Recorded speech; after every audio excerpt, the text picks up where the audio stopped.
Gak apa-apa, Bunda, Kak Maira. Cuma pusing sedikit. Salva mengulas senyum di balik wajah pucatnya. Maira pun mendekat dan mengusap kening adik iparnya. Lumayan tinggi demamnya, Bun.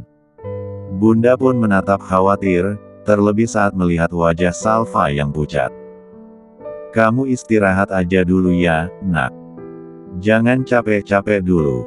Sebentar, Bunda ambilkan vitamin. Makasih, Bunda. Maaf udah ngerepotin. Kamu bicara apa sih, Nak? Gak repot sama sekali. Bunda bangkit dan beranjak keluar kamar. Namun sebelum itu, ia melirik Daniel lebih dulu dengan tatapan penuh peringatan. Malam ini biar Salva istirahat, jangan diapa-apain. Tahan-tahan aja dulu itunya. Iya, Ibu Negara. Galaknya ya Allah, sahut Daniel. Salva menahan senyum menatap wajah suaminya yang bingung dan malu.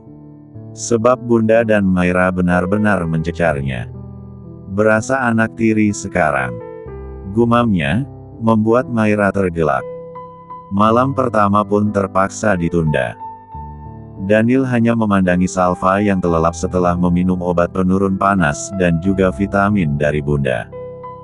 Nasib pengantin baru. Pagi ini Salva terbangun dengan keadaan yang jauh lebih baik. Meskipun tubuhnya masih terasa sedikit lemas, setidaknya demam sudah agak turun. Bunda, Maira dan Daniel melarangnya beraktivitas. Lah diminta untuk istirahat penuh di kamar. Kalau butuh sesuatu bilang Bunda atau Mbak Maira dulu, ya. Aku mau kerja sebentar, ucap Daniel yang sebentar lagi akan berangkat ke tempat kerja. Gak cuti, Mas?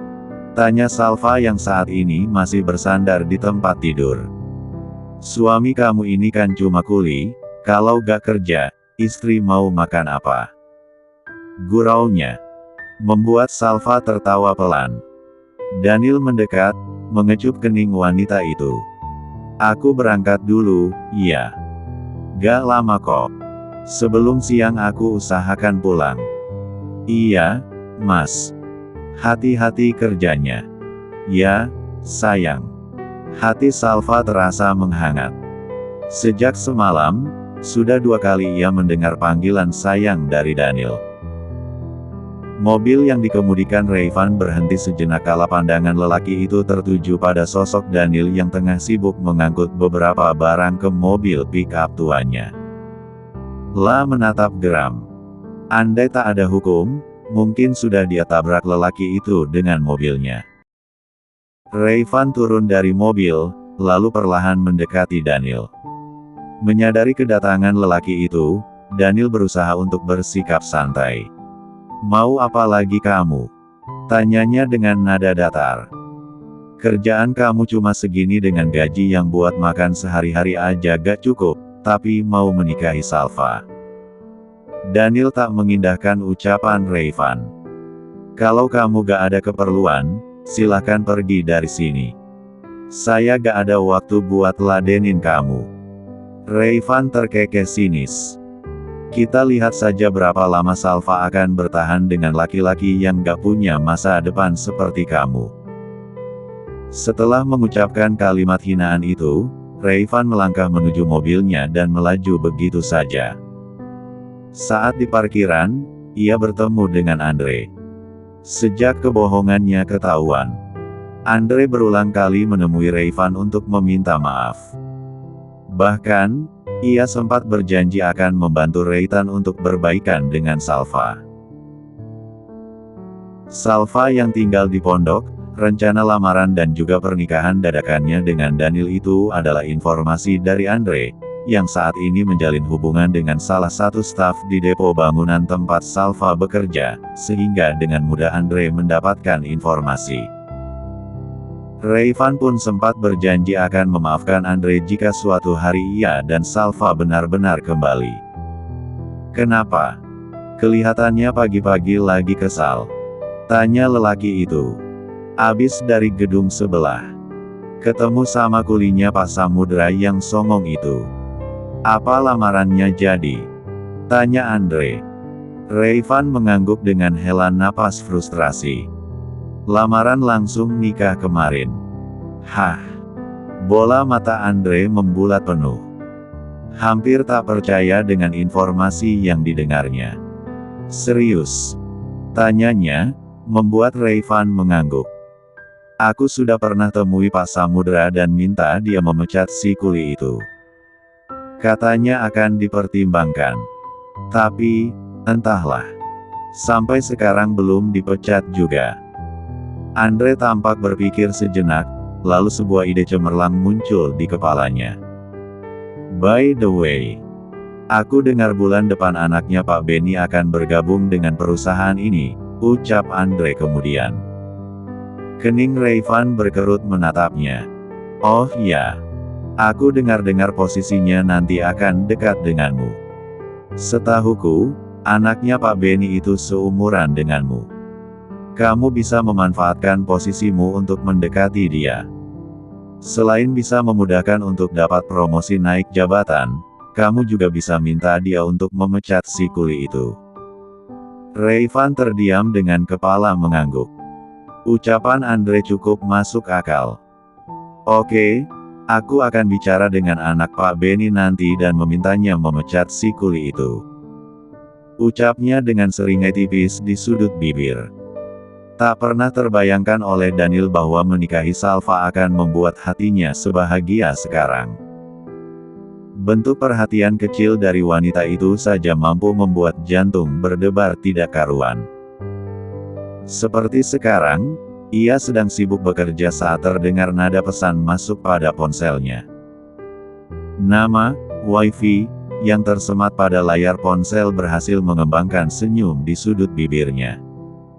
Pulang jam berapa, Mas? Isi pesan dari Salva. Daniel melirik jam yang melingkar pada pergelangan tangan, waktu sudah menunjuk ke pukul 20.35. Malam ini ia harus lembur untuk menyelesaikan beberapa pekerjaan. Ia pun mengetikkan pesan balasan. Kenapa, sayang? Kangen? Ya. Butuh beberapa menit bagi Daniel menunggu pesan balasan. Yakin kalau saat ini Salva sedang gugup, atau mengusap pipinya yang merah karena malu-malu, seperti yang ia lihat 2 hari ini saat menggoda istrinya itu. Salva akan tersipu setiap kali Daniel menyematkan panggilan sayang kepadanya. Gak apa-apa. Mau tanya aja, Mas udah makan belum? Sudah makan. Sebentar lagi pulang.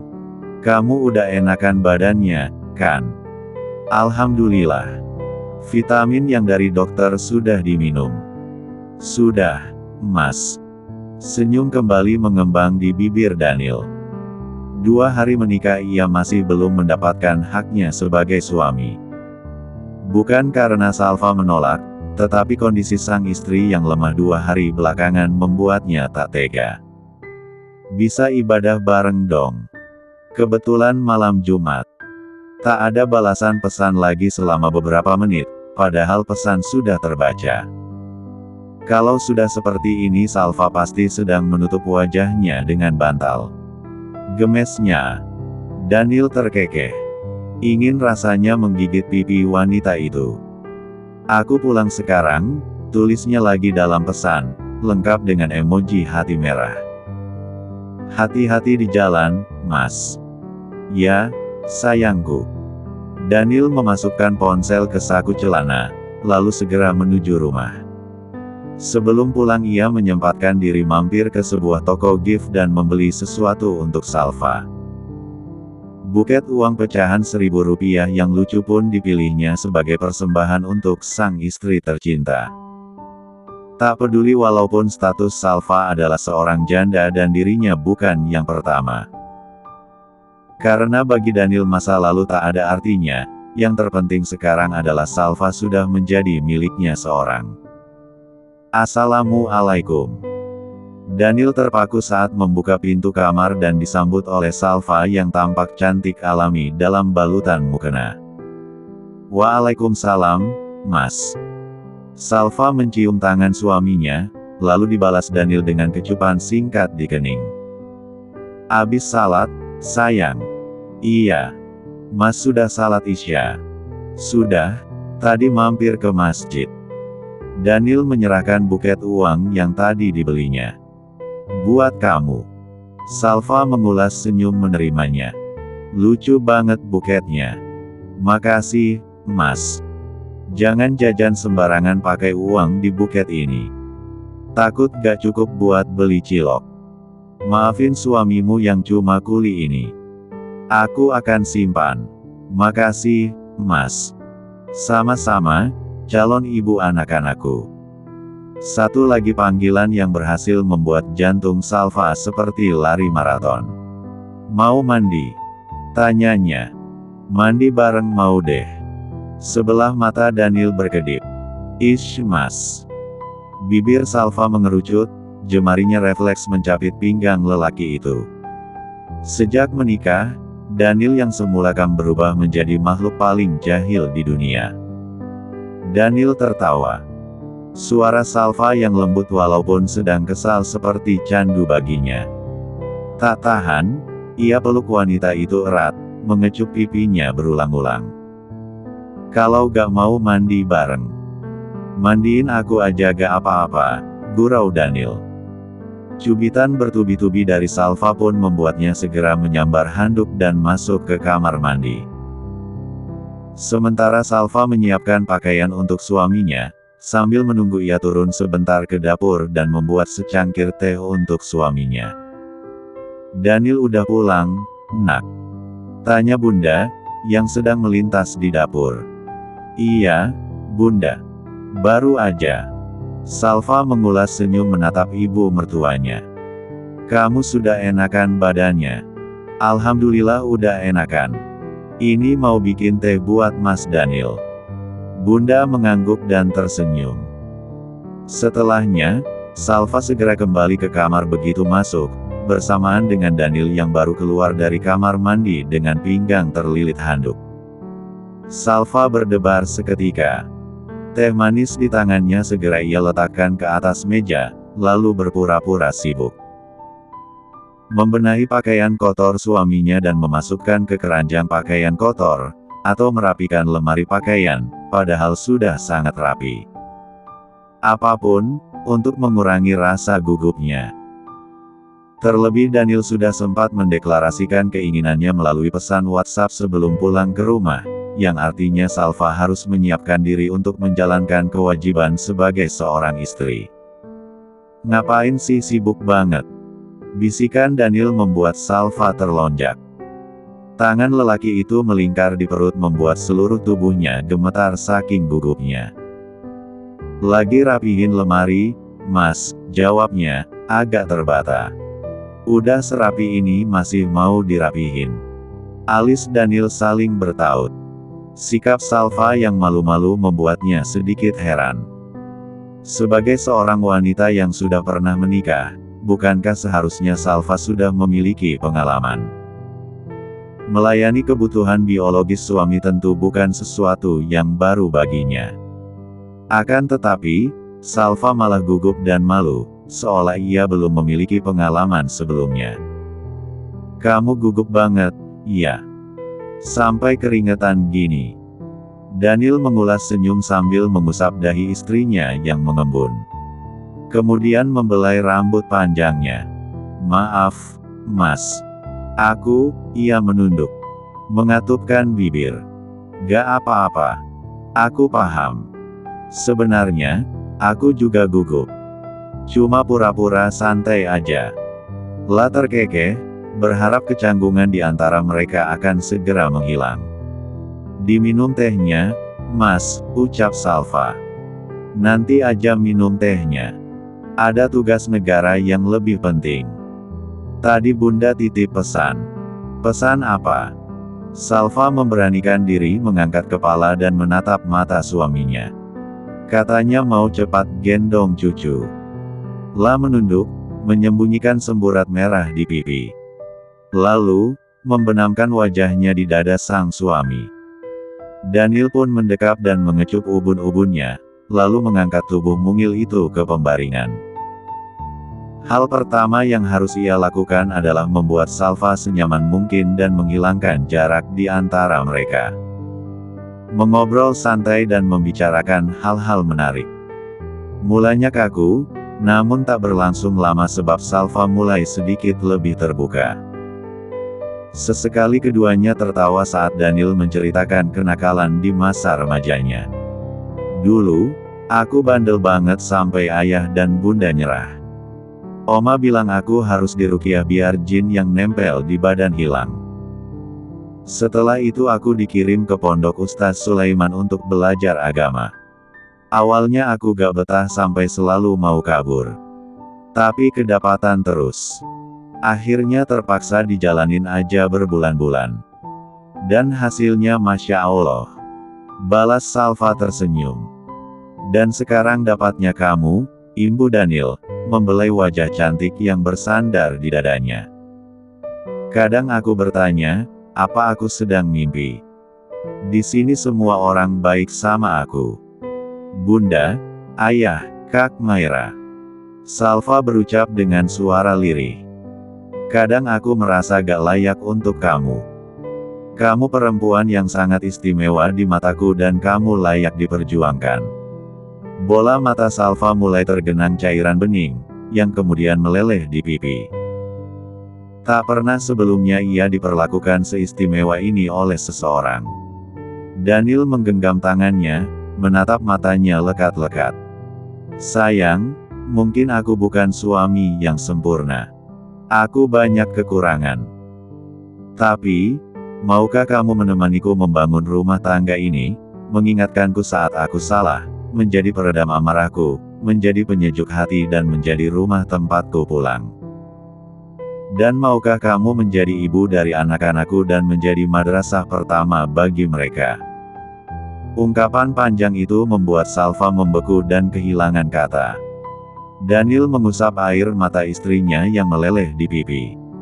Insya Allah, sayangku. Aku pun akan belajar banyak darimu. Kamu adalah imam dalam kehidupanku.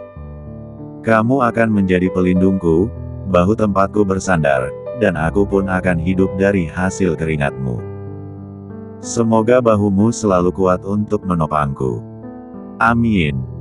Daniel mengecup tangan istrinya. Mendekapnya semakin dalam, lalu mengucapkan sebaris doa sebelum memulai semuanya. Dengan harapan bahwa doa yang baik akan menghasilkan keturunan yang baik pula. Malam ini kamar dengan pencahayaan temaram itu terasa hangat walaupun hujan mengguyur deras. Tirai-tirai bergerak pelan seirama embusan udara dari mesin pendingin ruangan. Menyatu sempurna dengan lembutnya aroma terapi yang merebak memenuhi seisi kamar. Daniel yang semula terlena, perlahan membuka mata saat menemui penghalang pada jalannya. Ia seketika tersadar dan menatap Salva penuh tanya. Sayang, kamu masih? Bisiknya pelan. Nyaris tak percaya.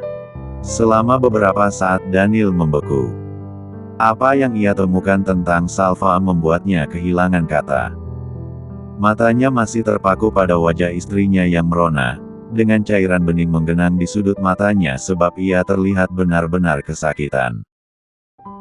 Maaf, sayang, bisiknya pelan, sambil mengusap air mata yang meleleh di pipi. Fokusnya kembali pada hal mengejutkan itu. Bagaimana bisa Salva masih perawan? Padahal sebelumnya ia sudah menikah dengan Rayvan, meskipun hubungan mereka tidak berjalan sebagaimana mestinya. Syah, maukah kamu menjawab satu pertanyaanku? Daniel berbisik pelan, dengan suara nyaris bergetar. Salva menyahut dengan anggukan pelan. Maaf, kalau aku bertanya seperti ini. Aku hanya sedikit terkejut. Tapi, apapun jawabanmu gak akan mengubah apapun tentang kita.